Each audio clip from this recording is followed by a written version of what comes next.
जय श्री कृष्ण मित्रों, हमारे YouTube चैनल एम डिजिटल व्रत कथा में आपका हार्दिक स्वागत है।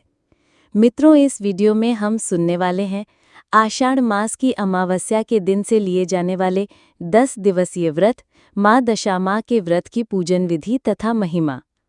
यदि आपको ये वीडियो पसंद आए तो लाइक कीजिएगा, शेयर कीजिएगा और अगर आप ये चैनल पहली बार देख रहे हैं तो सब्सक्राइब अवश्य कर लीजिएगा ताकि आने वाले नए वीडियो की जानकारी अब तक तुरंत पहुंच सके। मित्रों, दशामाँ वो देवी हैं जो दशा सुधारती हैं। जिन भक्तों का भाग्य साथ नहीं दे रहा हो, वे भक्त दशा माँ का स्मरण करते हैं। 10 दिनों तक माँ की पूजा उपासना करके माँ से प्रार्थना करते हैं। घर में चौकी लगाकर माता की स्थापना करते हैं। विशेषकर सौभाग्यवती बहनें ये व्रत रखती हैं ताकि घर में सुख समृद्धि आए, घर की दिशा और दशा में सकारात्मक परिवर्तन आए। ऐसा भी माना जाता है कि दशा माता का व्रत घर की दरिद्रता दूर करता है और अमंगलकारी ग्रहों की दशा भी शांत होती है। इस व्रत में मिट्टी से बनी दशा माता की मूर्ति की पूजा की जाती है और कच्चे सूत के धागे का बहुत महत्व है, जिसे दशा माता का डोरा कहते हैं। दशा माँ के व्रत में कच्चे सूत के 10 तार वाले धागे में 10 गांठें लगानी होती हैं और उसके द्वारा पीपल के वृक्ष की पूजा होती है। उस धागे की भी पूजा होती है और महिलाएं पूरे वर्ष इस धागे की पूजा उपासना करती रहती हैं।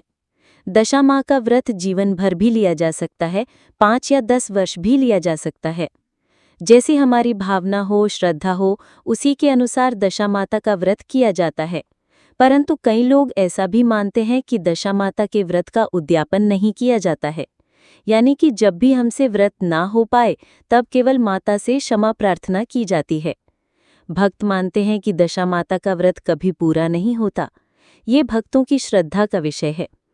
जो बहनें या भाई ये दशा माता का व्रत रखते हैं, वे एक समय भोजन कर सकते हैं, वो भी शाम के समय जब माता की आरती हो जाती है और धूप दीप नैवेद्य से माँ की पूजा उपासना होती है। वैसे तो माता की मूर्ति हो या फोटो, किसी की भी पूजा की जा सकती है। 10 दिनों तक कथा सुननी होती है। कई भक्त भोजन में नमक का भी त्याग करते हैं और केवल गेहूं से बनी चीजें जैसे गेहूं की रोटी, पूरी या थेपले खाते हैं। दशा माँ अर्थात देवी पार्वती जी का ही एक स्वरूप है। वैसे तो हम जितनी भी माताओं का पूजन करते हैं, चाहे वो नवदुर्गा हो या 10 महाविद्या, वे सभी देवी पार्वती जी का ही स्वरूप मानी जाती हैं। इसीलिए माता का ये स्वरूप जो दशा माँ है, वो ऊंटनी पर विराजमान है।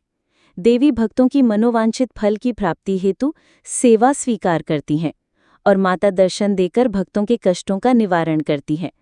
ऐसे स्वरूप की पूजा होती है जिन्हें हम उमिया माता जी भी कहते हैं।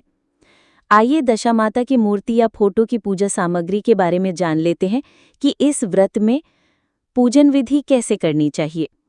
तो चलिए जानते हैं कि दशा माता जी की पूजा सामग्री में विशेष रूप से कुमकुम, मौली, कलावा, सुपारी, चावल जिन्हें अक्षत कहते हैं, दीप, नैवेद्य, धूप, काजल, गेहूं और मेहंदी भी माता जी की पूजा के दौरान रखे जाते हैं। साथ ही श्रीफल और दक्षिणा भी। फिर एक सफ़ेद धागा लेना है जिसमें 10 गांठें लगी हों। उसे कुमकुम अथवा हल्दी से भी रंगा जा सकता है और इस धागे को दशा माता का डोरा कहते हैं, जिसे पूजा के दौरान रखना होता है। बहनें इसे पहनती भी हैं, धारण करती हैं और यदि धारण ना करना हो तो पूजा में रखना चाहिए और रोज उसे धूप दिखाना चाहिए। दशा माता का ये व्रत सौभाग्यवती बहनें करती हैं और लाल वस्त्र धारण करके माता की पूजा उपासना करती हैं और यदि माता की मूर्ति हो तो उसे भी सुंदर श्रृंगार से सजाती हैं। ये व्रत करने वाली बहनें सुबह जल्दी उठकर स्नान करके शुद्ध वस्त्र धारण करती हैं। माँ की फोटो या मूर्ति की पूजा के लिए तैयारी एक दिन पहले से ही कर लेती हैं, यानी कि मूर्ति, फोटो या फिर पूजन सामग्री एक दिन पहले ही तैयार कर लेनी चाहिए। नागरवेल के पत्ते, चंदन आदि। एक चौकी लगाकर उसके ऊपर लाल वस्त्र बिछाकर गेहूं की ढेरी बनाकर माता की मूर्ति या फोटो को विराजमान करना चाहिए। कलश स्थापना भी होती है। कलश स्थापना कैसे करनी है ये हम सब जानते हैं। दशा माता के पूजन में 3 पत्तों, पीपल, वट और नीम के पत्तों की पूजा भी साथ में होती है, जो इन वृक्षों का स्वरूप माने जाते हैं। कहा जाता है कि माता इन वृक्षों के नीचे विराजमान होती हैं। दशा माता के पूजन में कुमकुम, काजल, मेहंदी आदि जो श्रृंगार की सामग्री है वो भी अर्पित करनी चाहिए। भोग में नैवेद्य के रूप में लापसी, चावल, गुड़, घी अर्पित किया जा सकता है। सूत के धागे को बांधकर सुख, सौभाग्य तथा मंगल की कामना करनी चाहिए। त्रिवेणी वृक्ष यानी कि पीपल, वट और नीम के वृक्ष की परिक्रमा करनी चाहिए। इनकी भी पूजा होती है। त्रिवेणी वृक्ष को चुनरी भी चढ़ाई जाती है। 10-10 गेहूं के दाने लेकर उनकी ढेरी बनाकर उसके बाद लड्डू, हलवा, लापसी और मीठी सिवई माँ को भोग के रूप में समर्पित की जाती है। 10 गांठों वाले धागे की पूजा भी साथ ही होती है। दशा माता और 10 गांठों वाले धागे की पूजा अक्षत, पुष्प आदि से करनी चाहिए। धूप दीप प्रज्वलित करना चाहिए और जो पिछले वर्ष का धागा हमारे पास हो उसे भी पास ही रखें, उसकी भी पूजा कर लेनी चाहिए। और जिन बहनों ने पिछले वर्ष का पुराना धागा बांधा हो तो उसे उतारकर नया धागा बांध लेना चाहिए। उस पुराने धागे को प्रवाहित भी कर सकते हैं या फिर उसे पीपल के वृक्ष के पास थोड़ी मिट्टी खोदकर उसमें दबा देना चाहिए। हालांकि आजकल हम नदी नालों में प्रवाहित नहीं करते हैं क्योंकि हमें जल को शुद्ध रखना है, इसलिए इसे मिट्टी में दबा देना चाहिए। मिट्टी की वस्तु मिट्टी में मिल जाती है।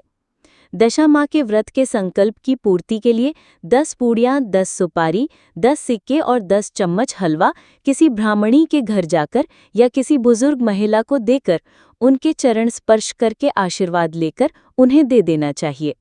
दशा माता की पूजा विधि विधान से करने से माता की कृपा सदैव बनी रहती है, सुख, समृद्धि, शांति बनी रहती है। दशा माता के व्रत के कुछ नियम भी हैं, जैसे कि ये व्रत बीच में छोड़ा नहीं जाता, यानी कि 10 दिनों तक माँ का व्रत करना चाहिए।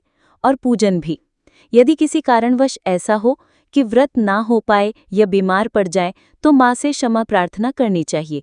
अथवा यदि सूतक हो, बहनें मासिक धर्म में हो या घर में किसी अन्य कारण से सूतक हो तो भी माता से क्षमा प्रार्थना करके उस स्थान पर किसी और को पूजा के लिए नियुक्त करना चाहिए। व्रत तो चालू ही रखना है। मासिक धर्म में भी व्रत किया जा सकता है। केवल 4 दिनों के लिए पूजा नहीं होती, तब हम किसी को भी पूजा के लिए कह सकते हैं। पूजा की जो हमने व्यवस्था की है वो अलग ही करनी चाहिए, जहाँ स्वच्छता रहे, और पूजा में साफ सफाई का ध्यान अवश्य रखना चाहिए।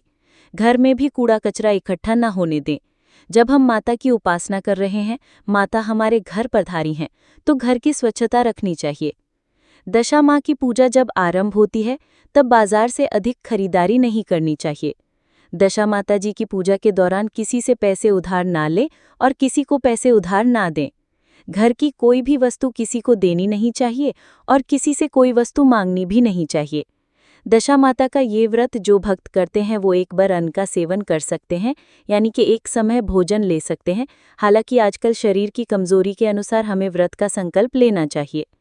ये व्रत जब 10 दिन पूर्ण होते हैं तब माता जी की मूर्ति जल में विसर्जित कर दी जाती है। इस प्रकार अपनी यथाशक्ति के अनुसार व्रत करना चाहिए और उसका उद्यापन करना चाहिए। उद्यापन करने के लिए 10 सुहागनों यानी कि गोरनी को घर पर आमंत्रित करके उन्हें तिलक किया जाता है और स्वादिष्ट भोजन कराया जाता है। और अपनी यथाशक्ति के अनुसार उन्हें श्रृंगार की 10 वस्तुएं दान करनी चाहिए, जैसे कुमकुम, बिंदी, चूड़ी, नेल पॉलिश, रुमाल आदि।